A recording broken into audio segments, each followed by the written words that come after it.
person would do all of that, hacking into your email and stuff like that. That serves no purpose. Well, Vanessa, I'm glad that you pointed out about Dawn, because as always in a case like this, and we continue to use the word alleged until he either cops a plea, as they say, or is proven otherwise innocent, there's always an unintended victim. And I know that people in the broadcasting industry feel that in this case there is an unintended victim, and certainly one who is suffering through this whole thing. It's not just Alicia, it's not just Larry, but it is also his family. It's a black eye in the industry as a whole. Mm-hmm. I mean, how much more? The Alicia Lane and Larry Mendte, and you have to think about his family, as she said, and his children and his wife, and she's in the business as well. It just makes broadcasting television appear all the worse. A lot of pressure on us these days, don't you think, to stay on the right side of the tracks. All right, we have to take a quick break. Tell us what you think about this case and whether you think Alicia Lane now is vindicated in light of the recent charges against her former colleague. Thoughts on that and more from the public right after this. Now there are more ways than ever to have your opinion voiced with It's Your Call. Get interactive at cn8.tv. Create a buzz by blogging. Enlighten us by email. Or push your opinion on the web poll. It's your call.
And the Emmy goes to The Lemonade Legacy, CBS 3, Larry Mendte. And the Emmy goes to Larry Mendte, CBS 3. Oh, Larry. And the Emmy goes to The Story of Alex Scott, CBS 3, Larry Mendte. Larry Mendte, Alex Scott, CBS 3.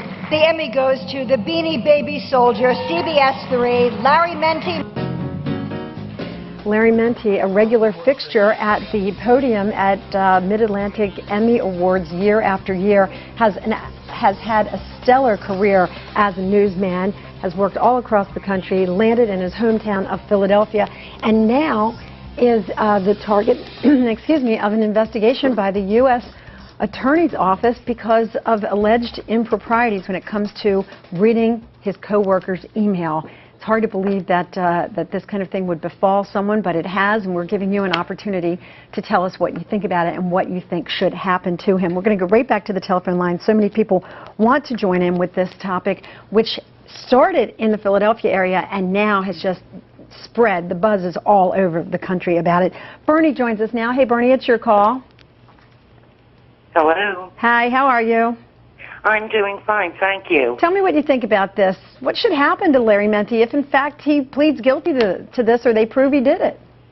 I honestly believe that he all but raped Alicia Lane, and I wonder if that he's not doing that to his wife, and is that not considered abuse to go in on his wife's email account and check up on what she's doing?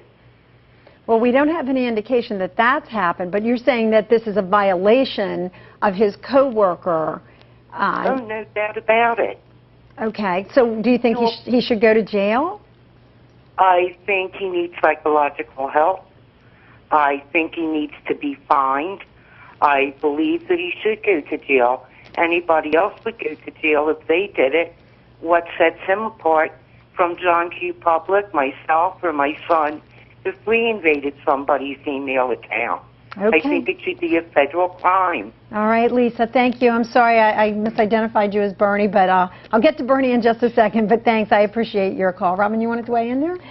Yeah, I agree. I was thinking of the Mike Nifong case when she mentioned the rape, and I think back to the prosecutor and the Duke rape cases and how serious that was, and that prosecutor got 1 day in jail.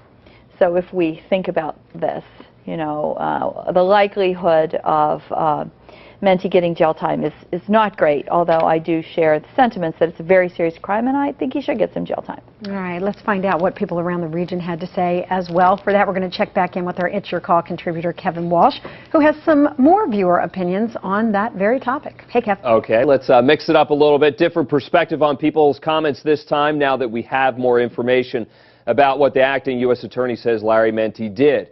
We thought about Alicia Lane and how she might use the criminal charges in her litigation against her former station, and perhaps beyond that. Take it to the longest extent you can. And I mean, it's evasion of privacy. I mean, if you go into someone's, I'm sure if it happened to the government, they would do the same thing. I would assume she probably has a personal and professional lawsuit that she could pursue if her, freedom of speech was somehow impeded by him accessing her email illegally. Then she should pursue that in the courts. I'd sue if I could, honestly. I can't even imagine just somebody nobody has the right to do that. That's their own personal information. So that's a really big violation. I know. Yeah. Okay. Especially. What do you think she should do? Well, I mean, he already was fired, so that's good. But, I mean, I would agree, suing, even if there wasn't anything in there that's just, such a violation of, your personal space. It's the same as someone going into your house and robbing you. And if there's been one consistent theme at work here, almost everybody I talked to about this case on the street today showed a noticeable unpleasantness and uneasiness when they were pondering what allegedly happened and what might be coming up next. It's almost as if everybody wonders how they might feel if somebody spied on them, so they vicariously live through the case and the accusations. Absolutely, Kevin. I mean, the word that keeps coming up throughout this hour is violation, and it feels like that this person was violated. None of us wants that to happen.